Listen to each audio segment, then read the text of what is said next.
As a child, there was an art community. One of the leaders was a guy named Gene Masson. He was an artist and I believe also a teacher. He was quite an interesting guy. As I mentioned, when I got out of school, I began to give artist studios. Carlos Alfonso was one of the early artists. Then we formed the Espanola Way Art Center, and artists like Kenny Scharf, Roberto Juarez, the architect Carlos Zapata had a studio there. And then we had lots of smaller spaces that were live-work lofts for young artists. And a lot of the artists that came out of Miami were there. We eventually also then in the Design District had studios, and the next generation of artists that I think are big contributors like Hernan Bast, Naomi Fisher, Bhakti Baxter, Tao Ray, Daniel Arsham. There are a lot of them. I'm not Martin Opel. There's a bunch of them, but we gave them studios too. So I would say probably in that period between the late 80s and then the Design District period, we maybe gave 100 different people studios, sometimes galleries, and they did form a part of the art scene. The thing about Miami is the art scene is, it hasn't completely come together.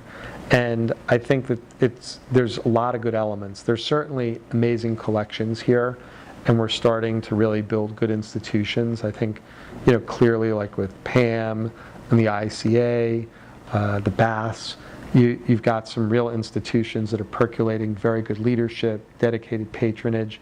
There's always been artists here.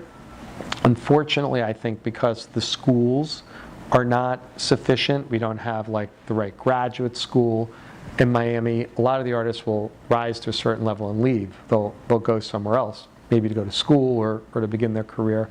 And we've also had an uneven but somewhat solid gallery situation where galleries have emerged, but they haven't been galleries that are part of that global dialogue, really.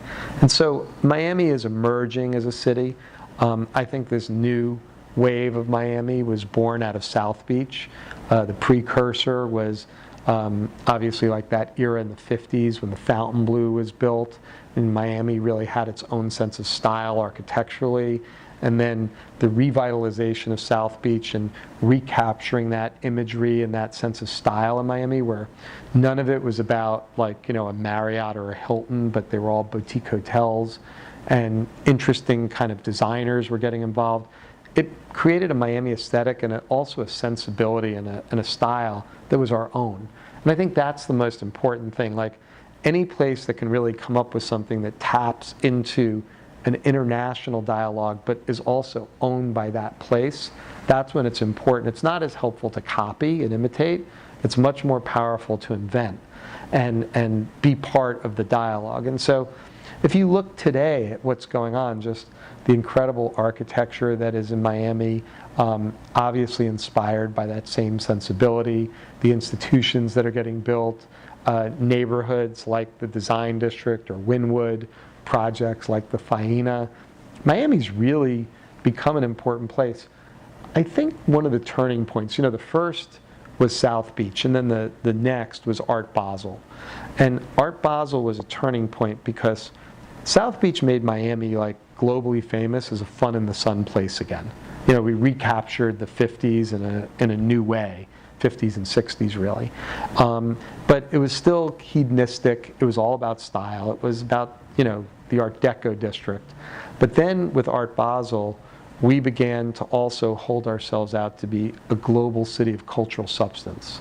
And once we did that and we began to showcase ourselves in that way and nurture that side of Miami, we were like, I'm not making the exact comparison, but like a new iteration of Florence, a city which really traded its brand partially on culture and creativity and art. And Art Basel gave us the chance to just think of ourselves that way and showcase ourselves that way. Of course, Art Basel also is, one of the most important global cultural happenings in the world now. So it's a very exciting and inspiring dimension of Miami.